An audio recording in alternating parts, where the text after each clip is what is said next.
Hi friends, welcome to our channel. Karthika Deepam serial next ఎపిసోడ్లో ఏం జరగబోతోందో ఈ వీడియోలో చూసి తెలుసుకుందాం.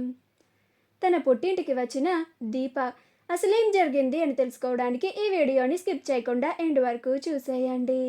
దీప ఎవరికి చెప్పకుండా, కనీసం కార్తీక్కి కూడా చెప్పకుండా తన పుట్టిల్లైన శివనారాయణ ఇంటికి వస్తుంది.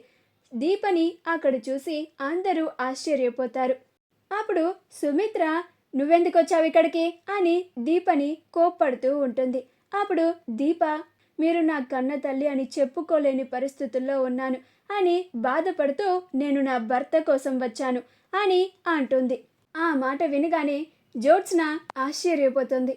ఇదేంటి, దీప ఎప్పుడు బావని కార్తీక్ బాబు అని అంటుంది కదా, ఇదేంటి కొత్తగా ఇప్పుడు నా భర్త అని ధైర్యంగా చెప్తోంది. దీప ప్రవర్తనలో మార్పు వచ్చింది. కొంపతీసి నా గురించేమన్నా దీపకి అసలు నిజం తెలిసిందా, అందుకే ఇలా వచ్చిందా అని కంగారు పడుతూ ఉంటుంది. అప్పుడు కార్తీక్, ఏంటిది దీప, నేను నిన్న ఇంటి దగ్గర టాబ్లెట్స్ వేసుకొని రెస్ట్ తీసుకోమని చెప్పాను కదా, నువ్వేంటి ఇలా సడన్గా ఎవరికి చెప్పకుండా వచ్చావు, అసలు ఎందుకు వచ్చావు దీప నువ్వు ఇక్కడికి అని అంటాడు. అప్పుడు దీప ఇక్కడ నా భర్తకి అన్యాయం జరుగుతోంది అని అంటుంది.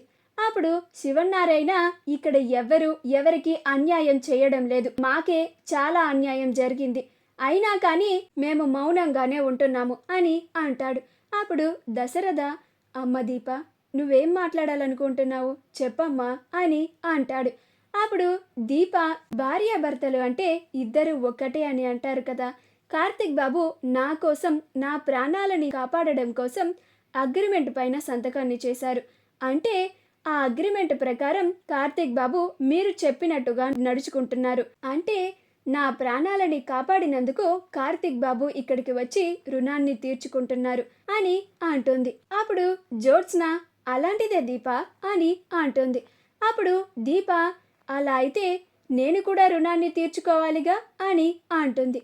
ఆ మాట వినగానే జ్యోత్స్న ఆశ్చర్యపోతుంది. ఇదేంటి, దీప ఇలా మాట్లాడుతుంది, దీప రుణాన్ని తీర్చుకోవడం ఏంటి అని అనుకుంటూ ఉంటుంది. అప్పుడు పారిజాతం జ్యోత్స్నని, ఓసే జ్యోత్స్న, దీప ఏం మాట్లాడుతుందో నీకన్నా అర్థమవుతుందా, ఏంటే ఇలా సడన్గా మన ఇంటికి వచ్చి ఏదేదో మాట్లాడుతుంది, రుణం అంటుంది, అది రుణం తీర్చుకోవడం ఏంటే అని అంటుంది. అప్పుడు జ్యోత్స్న, నాకు అదే అర్థం కావడం లేదు గ్రాని అని అంటుంది. అప్పుడు పారిజాతం, దీప ప్రవర్తన కూడా చాలా కొత్తగా అనిపిస్తోంది జ్యోత్స్న అని అంటుంది. అప్పుడు జ్యోత్స్న, నాకు కూడా అదే అనుమానం కలుగుతోంది గ్రాని అని అంటుంది. అప్పుడు సుమిత్ర, నువ్వు రుణం తీర్చుకోవడం ఏంటి అని అంటుంది. అప్పుడు దీప, మీరు కాపాడింది నా ప్రాణాలే కదమ్మా, నా ప్రాణాలని కాపాడినందుకు మీ రుణాన్ని తీర్చుకోవాలిగా అని అంటుంది.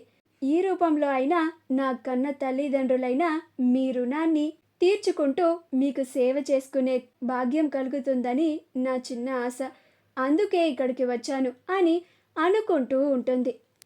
అప్పుడు కార్తీక్, అసలు దీప ఎందుకని ఇలా మాట్లాడుతోంది అని అనుకుంటూ ఉంటాడు. అప్పుడు దీప, ఈ కారణంతో అయినా నా వాళ్ళని నేను రోజు చూడొచ్చు, వాళ్ళతో సమయాన్ని గడపచ్చు అని అనుకుంటూ ఉంటుంది. మా వీడియో కనుక మీకు నచ్చినట్లయితే లైక్ చేయండి, షేర్ చేయండి, మా ఛానల్ని సబ్స్క్రైబ్ చేసుకోండి, పక్కనే ఉన్న బెల్ ఐకాన్ని క్లిక్ చేయడం మాత్రం మర్చిపోకండి.